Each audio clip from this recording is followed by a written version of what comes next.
예, 오늘은 사도행전 8장 14절에서 40절까지인데 질문 그 문항이 6가지가 돼요. 그래서 오늘 조금 더 일찍 서두르도록 하겠습니다. 자, 지난번에 우리가 나눌 때에 예루살렘에 박해가 있었죠? 예, 예루살렘에 박해가 있었어요. 그러고 나서 이제 빌립이 이제 사마리아 성에 전도하러 이제 그렇게 갔죠. 이게 흩어진 거예요. 예, 그렇게 흩어져서 빌립이 이제 사마리아 성에 갔고 거기에서 빌립이 많은 사람을 고쳤다라고 그렇게 나오죠. 많은 더러운 귀신들과 중풍병자와 못 걷는 사람들이 나왔다라고 그랬어요. 그 영적인 의미는 이제 우리가 잘 알죠. 예. 그러고 난 다음에 이제 지난주에 시몬이라는 사람이 이제 등장을 했죠. 시몬이 마술사였다 그랬어요. 그 사람은 마술사 시몬도 같이 빌립에게서 세례를 받았다라는 것까지 이제 저희들이 이제 나누었었어요. 자, 근데 이제 14절 이제 오늘 시작하는 그 14절에 보면은 사마리아에 하나님의 말씀이 이제 증거가 되니까 예루살렘에서 누구를 보냈어요? 예, 꺼버려요 아예. 아니 소리를 아예 키웠는데 아니 내 전화기 자체가 안 돼요. 그러니까 다른 사람이 열었는데. 자, 지금 다른 사람이 열어놨어. 그래도 그만해요 이제 지금 예, 그만해요.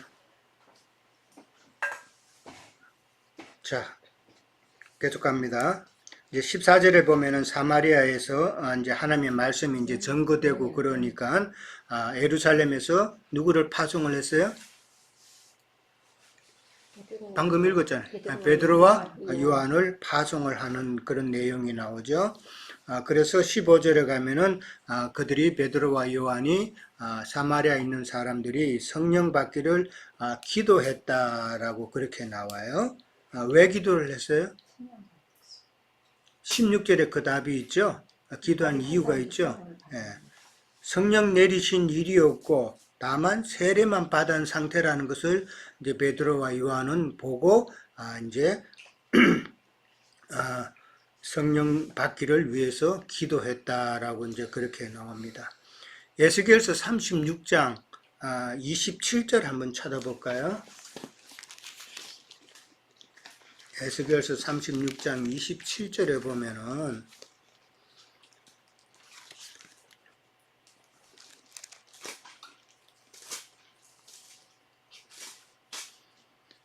자, 또 내 영을 너희 속에 두어 너희를 내 율례를 행하게 하리니 너희가 내 규례를 지켜 행할 것이라. 근데 여기 보면은 내 영을 너희 속에 둔다라고 그랬죠? 네. 그러니까 내 영을 너희에게 주는데 37절에 한번 갑니다. 37절에 가면은 또 여호와께서 이같이 말씀하셨느니라. 그래도 이스라엘 족속이 이같이 자기들에게 이루어 주기를 내게 구하여야 할지다 라고 그랬어요. 그러니까 하나님께서는 우리에게 그러니까 그리스도의 그 영을 부어주시기를 원한다라고 그렇게 말씀을 하셨죠. 근데 아무나 부어줘요? 구하는 자에게 부어준다. 그래서 지금 베드로와 요한도 성령 받기를 기도했다라는 그 말이에요. 성령 받기를 그냥 뭐 찬송 막 박수 치면서 부르고 막 이상하게 그렇게 행동하고 뭐 그런다고 성령 받아요? 그거는 악령 받는 거죠. 악한 영 받는 거란 말이에요. 보통 보면 사람들이 집회 모여서 이상한 짓 하고 하는 거 보면 참 답답죠? 그들은 성령 받으려고 그렇게 노력을 하는데 그건 성령 받는 것이 아니라 악한 영을 받는 것이다 라는 것이죠. 자, 근데 성령은 참 우리 구하는 자에게 주신다라는 것이에요. 자, 1번 문제에 보면은 오순절 때는 유대인들이 회개하고 침례받고 그 다음에 성령 받았죠. 그렇게 했었어요. 오순절 때 보면은. 그런데 사마리아 사람들은 어떤 과정을 거쳐서 성령을 받았을까? 자, 누가 한번 답해 보실래요? 제일 쉬운 것 같은데. 자, 누가 한번 답해 보세요. 예, 저기 사마리아인들은 말씀을 듣고 그 다음에 침례를 받고 그 다음에 안수를 받은 이후에 성령을 받았습니다. 그렇죠. 세례 받고, 침례 받고, 안수 받고, 그 다음에 성령 받았다. 그 다음에 빌립의 말을 따랐다라고 그랬죠. 그 다음에 12절에 가면 저들이 믿고라는 말이 나와요. 예. 그러니까 차이가 뭐예요? 유대인들은 바로 회개하고 침례 받고 성령 받았죠. 그렇죠? 근데 사마리아 사람들은 지금 먼저가 뭐예요? 믿음이죠, 믿음. 예, 먼저가 믿음이다 말이에요. 그 다음에 세례 받고, 그 다음에 안수 받고, 그 다음에 성령 받았어요. 그러면 왜 사마리아 사람들은 믿음이 먼저 나왔을까? 왜 믿음이 먼저 나왔을까요? 이방인이잖아요. 그렇죠? 예, 유대인들은 하나님을 안 믿은 건 아니죠. 하나님을 믿었지만은 그러나 잘못 믿은 거죠. 그러니까 그들은 그 잘못 믿음에 대한 회개가 먼저 나와야 되는 것이었지만은 그러나 이방인들은 먼저 말씀을 듣고 믿는 과정이 먼저 나와야 된다라는 것이죠. 그 다음에 세례를 받고 그 다음에 안수가 나와요. 예, 안수가 나오고 그 다음에 성령을 받았다 그랬어요. 그러면 이 안수는 어떤 안수일까? 17절에 가면 나오는데 그때 가서 다시 하도록 하고 그 차이점은 그렇게 믿음과 안수가 그렇게 물론 믿고 세례 받을 때는 회개도 들어가죠. 지난 날에 대한 잘못된 것에 대한 회개도 들어간다라고 그렇게 볼 수 있죠. 자, 16절에 가면은 이들의 상태가 어때요, 지금? 사마리아 사람들의 상태가? 2번 문제죠? 2번 문제인데, 성령 내리신 일이 없고, 세례만 받을 뿐이더라, 라고 그랬어요. 자, 성령 내린 일은 없고, 세례만 받은 상태의 그 신앙인, 어떤 신앙인들을 우리가 주위에서 볼 수 있어요? 주위에 많이 봤어요? 우리도 예전에 이랬지 않았어요? 여기까지 하면 한번 대답해봐요. 아니 뭐 성령을 안 받은 상태에서는 신앙은 이제 저를 비춰 봤을 때는 이제 조금 율법적이고 내 힘으로 뭔가를 좀 열심히 해야 되는 거고 그리고 이제 그러면서 이제 주위 사람을 이제 사랑하라고 하는 그런 또 율법 이제 그게 있었기 때문에 또 내 의지대로 또 다른 사람을 사랑하고 뭐 이런 것들이 전체적으로 어우러져야지만 그럼으로 인해서 또 교회를 위해서 또 봉사를 하고 이런 것들이 다 하나의 그냥 신앙이라고 생각하고 그쵸? 그런 거에 묶여서 열심히 이제 살았죠. 오케이. 예, 그건 이제 성령이 없을 때 그런 성령이 믿음의 없을 때에 예. 세례만 받은 상태. 그러니까 나의 의지가 예. 그게는 항상 더 많이 뭐 비슷한 뭐 생각들은 갖고 있을 거예요. 그렇죠? 진리의 말씀은 모르고 그냥 형식적으로 이제 세례 받았다라는 그 사실만 가지고 이제 일정 기간 봉사를 하게 되는 것이죠. 일정 기간 봉사를 하다 보면은 교회에서 이제 직분 주죠. 직분 주고 직분 몇 년 또 하다 보면은 나는 이제 천국 가겠구나 하는 그런 착각을 하게 되죠. 그런 마음도 없던데요. 그런 마음도 없었어요? 왜냐면 이게 맞나 항상 더 의구심이 들었죠. 그렇죠. 그러니까 제일 중요한 거는 진리로 인해서 참 내가 확신이 돼야 되는데 진리가 없기 때문에 그냥 형식적으로 모든 것을 하다 보니까 내게는 확신이 없다라는 것이죠. 그게 이제 참 중요한 거예요. 근데 이런 세례만 받은 상태, 그러니까 어떻게 보면은 행식적인 그런 상태라는 것이죠. 그런 상태에서 빨리 벗어나야 된다라는 것이죠. 자, 그 다음에 이제 그 17절에 가면은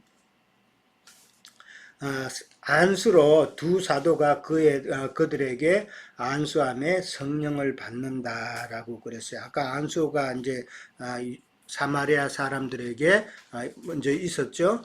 있고 그 다음에 이제 성령 받았다 그랬는데 안수로 사마리아 사람들이 성령 받았다. 오늘 질문이 3번 질문이 베드로와 요한의 안수로 사마리아 사람들이 성령 받았다는 것을 어떻게 이해해야 되는가?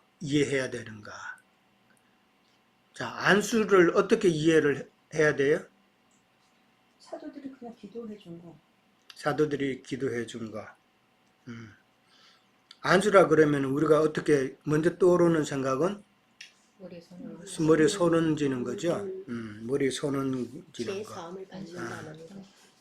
자, 구약에서는 안수라 그러면은 어떤 의미예요? 위임. 그 짐을 어떻게 지우는 안수죠. 예를 들어서 죄를 증가시키고 그 다음에 제물로 바쳐진 양이나 소나 그 머리 위에 안수하면은 내 죄가 그 짐승에게 지워지는 그런 의미죠. 그리고 이제 구약에는 그 안수를 어떤 육체에 행하는 사람의 머리에 동물의 머리에 행하는 육체의 어떤 행하는 것이었지만은 그러나 신약에서의 그 안수라는 의미는 짐을 벗기는 것이죠. 그렇죠? 그러니까 안수함으로 그 성령 받게 하는 것이죠. 성령 받게 함으로써 죄를 용서해 주는 그런 의미이기 때문에 도리어 짐을 벗기는 그런 안수가 신약의 안수다. 그러면 그 안수는 육체에 행하는 행위예요? 아니면 어디에 행한 거예요? 지난번에도 안수에 대해서 이야기를 했었어요. 그리스도의 영이 사람의 영에다가 안수하는 것이단 말이에요. 육체에 행하는 것이 안수가 아니라 신약에서의 참 안수라는 것은 그리스도의 영이 믿는 사람의 영의 안수. 그러니까 안수라는 것은 높은 자가 낮은 자에게 행하는 것이잖아요. 그죠? 높으신 그리스도의 영이 낮은 우리 믿는 사람의 영에 안수한다라는 것이죠. 그런 의미가 있다. 그러니까 이 안수라는 것을 갖다가 사람의 머리에 손댄 거 해가지고 뭐 축복하고 뭐 이임하고 하는 이런 의미가 아니다라는 것이죠.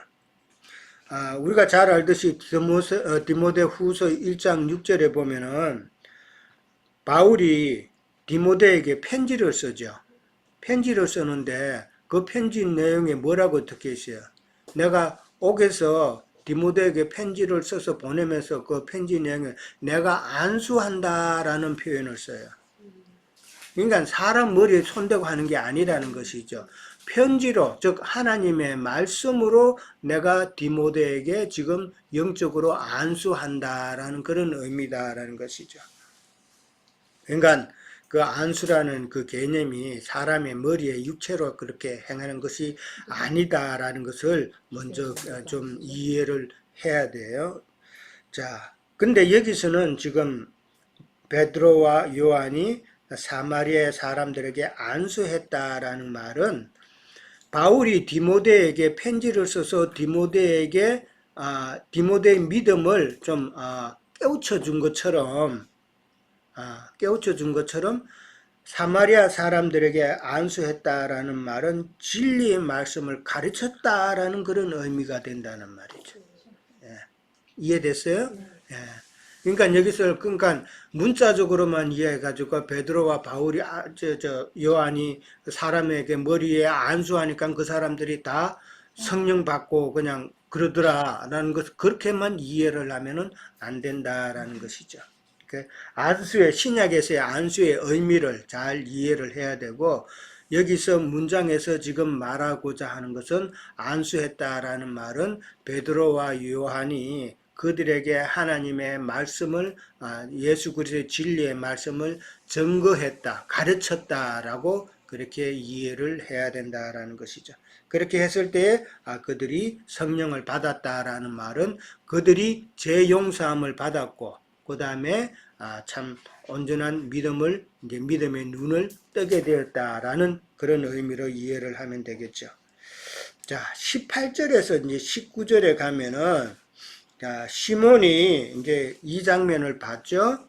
시몬이 이 장면을 보고 베드로와 요한에게 뭐를 줘요? 돈을 들여서 자기도 건너가 달라. 이 권능을 내게도 주어 누구든지 내가 안수하는 사람은 성령을 받게 하여 주소서. 참 어떻게 보면 조금 어처구니가 없죠. 네. 자, 왜 시몬은 돈으로 이렇게 성령을 사고자 했을까? 널 그리 해왔나 보죠. 왜 그랬을까? 자, 누가 한번 말씀해 보세요. 왜 시몬은 돈으로 성령을 사고자 했을까? 이 사람의 원래 직업 자체가 네. 마술을 행해가지고 해왔는데. 그렇게 살아온 사람이잖아요. 자체 큰 자가 되고 싶어하는 그런 사람이기 그렇죠. 때문에 예. 이 권능을 아무래도 사게 되면은 자기가 더 높아질 거라는 그런 자기 만족감, 유익을 자기 위해서. 유익을 위한 거. 그렇죠. 예, 그런 이유죠. 지금 베드로와 요한 빌립이 오기 전까지는 이 시몬이라는 사람은 사마리아 성에서 하나님의 능력이라고 그런 말을 들을 정도로 좀 칭송받고 좀 존경받던 사람이라고 그렇게 말할 수가 있겠죠. 그런데 지금 빌립이 와서 세례를 베풀고 그 다음에 베드로와 요한이 와가지고 많은 사람들에게 세례를 베품으로 성령을 받게 하니까 그 사람들이 이제는 옛날에는 시몬을 따랐지만은 이제는 다 누구한테로 가요? 베드로와 요한 사도들에게로 가죠. 그러니까 뭐 당연히 이 시몬은 이러다가 자기를 따른 사람이 없겠다 싶으니까 자기도 그 욕심을 안 낼 수가 없는 것이죠. 예. 마치 누구와 똑같아요? 지난번에 우리가 배웠던 아나니아와 삽비라와 같은 그런 행동이죠. 교회 내에서 자기의 권위를 돈으로 살려고 했단 말이에요. 아나니아와 삽비라와 같은 그런 모습이다라는 것이죠. 자, 성경 영어 단어에도 보면은 사이먼이라는 단어가 있어요. 시몬. 그 시몬 사이몬에다가 Y자 하나 더 붙이면은 사이머니가 되죠. S-I-M-O-N-Y 사이머니. 머니가 들어가네. 그 사이먼이라는 단어가 있는데 그 단어 뜻이 무슨 뜻인 줄 알아요? 그 단어의 뜻은 성직 매매를 의미하는 단어란 말이에요. 그게 이 사이먼, 이 시몬에서 유래한 단어예요. 이 시몬이 돈 주고 지금 자기가 하나님의 권능을 살려고 그랬잖아요. 거기서 유래해가지고 사이먼이라는 단어가 형용사 단어가 생겨서 그 의미가 성직을 매매한다. 또 그다음에 거룩한 것을 상업화한다는 그런 의미로 단어가 쓰여 있어요. 그러니까 우리가 사이먼이 대표적인 게 먼저 생각나는 게 있어요? 어떤 게 있을까요? 우리가 아는 대표적인 그 사이먼의 모습. 돈 주고 장모 사는 거. 그렇죠? 돈 주고 우리가 성직을 매매한다 그랬는데 직분을 사는 거. 그런 것도 있고. 권사직. 제일 대표적인 거는 옛날 그 천주교 중세시대 천주교의 그 면죄부. 돈 뗀 거랑 떨어지면은 당신의 아버지가 지금 어디 안 좋은 곳에 있다가 좀 더 좋은 곳으로 이제 이동을 했다고 하는 터무니없는 면죄부. 그런 것이 대표적인 사이먼의 모습이죠. 그 다음에 그런 게 많죠. 어떻게 보면은 주로 이제 기독교, 개신교보다는 이 천주교에서 그런 게 많은데 어떤 성물이라는 그런 개념, 성물이란 그런 개념이 있어가지고 그걸 돈 주고 뭐 사기도 하고 그렇잖아요. 또 강매도 하기도 하고 하는 그런 모습들은 다 이 사이먼이의 사이먼에 해당된다라는 거. 그 다음에 이제 오늘날 개신교계에서 직분을 사고 파는 행위. 장로 되면은 교회마다 다르지만은 뭐 적어도 뭐 10,000불 정도는 뭐 내놔야 된다는 그런 이상한 짓하고, 권사, 안수집사 다 몇천 불씩. 큰 교회는 다 그렇게 그런 말들을 하죠. 그런 것이 바로 사이먼이다. 성직을 매매하고 사고 팔고 하는 그런 것이다. 이거는 다 뭐예요, 결국은? 종교의 탈을 쓴 온갖 그 상업주의적인 그런 것을 비꼬는 말이죠. 사실 종교라는 그 탈을 쓰고 너무나도 많은 그 돈거래가 이루어지고 있는 거. 이것이 정말 참 하나님 보시기에는 정말 악한 행위다라는 것이죠. 자, 그 다음에 이제 베드로가 이제 시몬이 돈으로 성령을 사고자 했을 때 베드로가 답변을 하죠. 답변을 하고 그 다음에 참 또 꾸지람을 하게 되죠. 20절에 가면은 베드로가 말하기를 하나님의 선물을 네가 돈 주고 살 줄로 생각하였다라고 그렇게 지적을 하죠. 죄용서함 받는 것이나 성령의 은사나 영생은 돈으로 살 수 없다라는 것이잖아요. 그죠? 이것을 돈으로 살 수 있다라고 하는 그 생각 자체가 결국은 하나님을 만홀히 여기는 그런 행위다라는 것이죠. 하나님 아주 우습게 보는 거예요. 지금 돈 주고 모든 성직 매매하고 참 교회 내에서 어떤 권위를 사고 자리를 사고 하는 이런 것들은 정말 하나님을 아주 그냥 아무렇지 않게 생각하는 그런 자들의 모습이다라는 것을 우리는 생각해야 되죠. 자, 베드로가 뭐라고 처음에 대답했어요? 네 은과 네가 함께 망한다라고 그랬어요. 이 말은 뭔 말이에요? 구속받은 것도 없어질 수가 있다는 뜻입니다. 그래서 뭐 은이니까 뭐 구속이라는 그런 뭐 의미도 생각날 수 있겠지만은 받은 것도 빼앗으리라. 돈이 너를 좀 멸망케 한다는 그런 의미가 되겠죠. 돈이 너를 멸망케 한다. 그런 은과 함께 네가 함께 망한다. 그랬으니까 뭐 구속도 뭐 다 너에게는 해당되지 않는다는 그런 것도 생각해 볼 수는 있겠죠. 자, 그 다음에 이제 두 번째로는 하나님 앞에서 네 마음이 바르지 못하다라는 말이죠. 성경에서 네 마음이 바르지 못하다라는 이런 표현은 너는 구원받지 못한 자다라는 그런 의미다라는 것이죠. 왜 마음이 바르지 못해요? 왜 마음이 바르지 못해요? 성령을 돈으로 살려고 하는 그 자체가 이게 미혹의 영의 인도로 네가 지금 마음이 바르지 못하다라는 것이죠. 예. 미혹의 영이다. 그럼 오늘날 보면은 예배 당에 다니면서 많은 사람이 신앙생활 한다고 그러지만은 우리가 볼 때는 그들이 다 마음이 바르지 못하죠. 예. 왜 그래요? 그들이 그 미혹된 영이 다 사로잡혀 가지고 지금 엉뚱한 길로 가고 있기 때문입니다. 미혹의 영이라는 것은 세상 것 좀 더 취하고 싶고 세상 것 누리고 싶고 교회 예배당 다니면서도 교회 내에서 어떤 위치를 확보하고 싶고 하는 그런 미혹의 영, 그것이 다 있다라는 것이죠. 그 다음에 세 번째로는 이 도에는 네가 관계가 없고 분깃도 없다 그랬죠. 이 도가 뭐예요? 성령 받는 이거에는 너는 관계가 없다. 관계도 없고 너에 대한 분깃도 없다. 우리가 그리스도와 연합이 되면은 당연히 그리스도로 인한 나의 분깃이 있죠. 근데 넌 아무것도 없다라는 말이죠. 참 열심히는 하는데 이런 자들이 참 많죠. 세상 예배당에서도 얼마나 열심히들 해요.